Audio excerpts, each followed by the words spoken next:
ಒಂದು ಊರಿನಲ್ಲಿ ಸವಿತಾ ಎಂಬ ತಾಯಿ ಮತ್ತು ಆಕೆಯ ಮಗ ಅರುಣ್ ವಾಸಿಸುತ್ತಿದ್ದರು. ಅರುಣ್ ಚಿಕ್ಕ ವಯಸ್ಸಿನಲ್ಲೇ ತಂದೆಯನ್ನು ಕಳೆದುಕೊಂಡಿದ್ದ. ತಾಯಿ ಕಷ್ಟಪಟ್ಟು ಅವನನ್ನು ಓದಿಸಿ ದೊಡ್ಡ ಅಧಿಕಾರಿಯನ್ನಾಗಿ ಮಾಡಿದಳು. ಅರುಣ್ ನಗರದಲ್ಲಿ ದೊಡ್ಡ ಉದ್ಯೋಗ ಪಡೆದ. ಹಣ, ಗೌರವ, ದೊಡ್ಡ ಮನೆ ಎಲ್ಲವೂ ಸಿಕ್ಕವು. ಆದರೆ ಯಶಸ್ಸು ಹೆಚ್ಚಾದಂತೆ ಅವನು ತಾಯಿಯಿಂದ ದೂರವಾಗತೊಡಗಿದ. ಒಂದು ದಿನ ತಾಯಿ ಮಗನ ಮನೆಗೆ ಬಂದಳು. ಅರುಣ್ ತನ್ನ ಸ್ನೇಹಿತರ ಮುಂದೆ ತಾಯಿಯನ್ನು ಪರಿಚಯಿಸಲು ಮುಜುಗರಪಟ್ಟನು.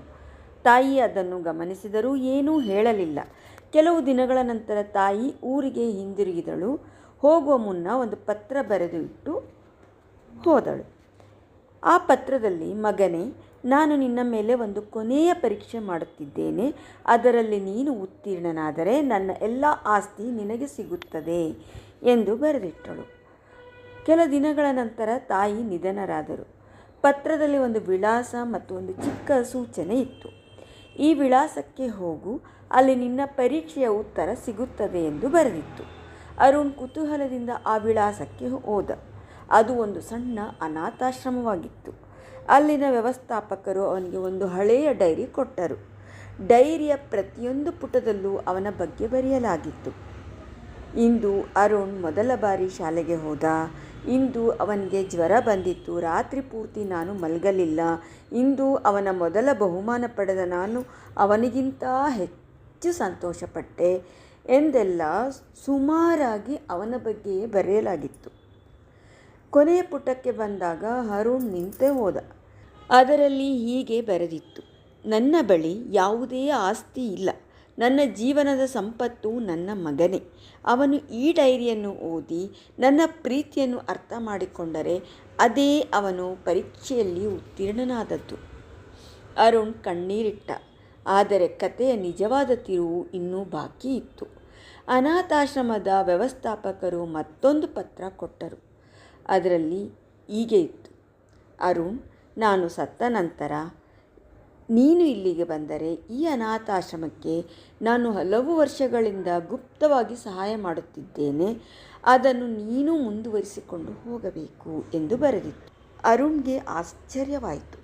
ತನ್ನ ತಾಯಿ ಬಡವಳಾಗಿದ್ದರೂ ತನ್ನ ಅಗತ್ಯಗಳನ್ನು ಕಡಿಮೆ ಮಾಡಿಕೊಂಡು ಅನಾಥ ಮಕ್ಕಳಿಗೆ ಸಹಾಯ ಮಾಡುತ್ತಿದ್ದಳು. ಇದನ್ನು ನೋಡಿ ಇನ್ನೊಂದಿಷ್ಟು ದುಃಖವಾಯಿತು.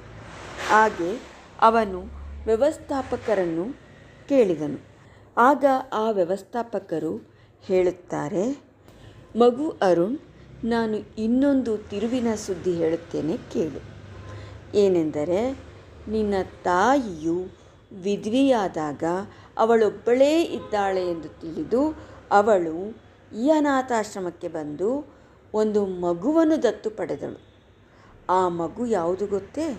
ಅದು ನೀನೇ ಕಣೋ. ನಿನ್ನನ್ನು ಅನಾಥಾಶ್ರಮದಿಂದ ಪಡೆದು ನನ್ನ ಸ್ವಂತ ಮಗನೇ ಅಂತ ಹೇಳಿಬಿಟ್ಟು ನಿನ್ನ ಪ್ರತಿಯೊಂದು ಆಸೆಗಳನ್ನು ಈಡೇರಿಸಿದ್ದಾಳೆ. ಪ್ರತಿಯೊಂದು ದುಃಖ ಸುಖದಲ್ಲಿ ಭಾಗಿಯಾಗಿದ್ದಾಳೆ. ನೀನು ಎಂಥ ಒಳ್ಳೆಯ ತಾಯಿಯ ಮಗ ಅಂತ ಅವರು ದುಃಖಿಸ್ತಾರೆ. ಇದನ್ನು ಕೇಳಿದ ಅರುಣ್ಗೆ ಅವನ ಭೂಮಿಯೇ ಕುಸಿದು ಹೋದ ಹಾಗಾಯಿತು. ನನ್ನ ತಾಯಿ ಇದುವರೆಗೂ ಈ ಒಂದು ಸತ್ಯವನ್ನು ನನ್ನ ಮುಂದೆ ಹೇಳಲೇ ಇಲ್ಲ, ಆದರೂ ನಾನು ಅವಳಿಗೆ ಎಷ್ಟೊಂದು ನೋವು ಕೊಟ್ಬಿಟ್ಟೆ ಅಂತ ದುಃಖಿಸ್ತಾನೆ. ಆದರೆ ಆವಾಗಿಂದ ಅವನಿಗೆ ಅರಿವಾಯಿತು, ತಾಯಿ ತನ್ನ ಮಗನಿಗೆ ಹಣದ ಆಸ್ತಿ ಬಿಡಲಿಲ್ಲ, ಮಾನವೀಯತೆಯ ಆಸ್ತಿಯನ್ನು ಬಿಟ್ಟು ಹೋದಳಂತ ಅವನಿಗೆ ಅರಿವಾಯಿತು. ಅರುಣ್ ಆ ಅನಾಥಾಶ್ರಮದ ಜವಾಬ್ದಾರಿಯನ್ನು ತೆಗೆದುಕೊಂಡು ಮುಂದೆ ಸಮಾಜ ಸೇವೆಗೆ ನಿಂತ. ಇದ್ರ ಮಾರಲ್ ಏನು ಅಂದರೆ, ತಾಯಿಯ ಪ್ರೀತಿಗೆ ಬೆಲೆ ಕಟ್ಟಲು ಸಾಧ್ಯವಿಲ್ಲ. ತಾಯಿ ಬದುಕಿರುವಾಗಲೇ ಅವರ ಪ್ರೀತಿ, ತ್ಯಾಗ ಮತ್ತು ಕಾಳಜಿಯನ್ನು ಗೌರವಿಸಬೇಕು.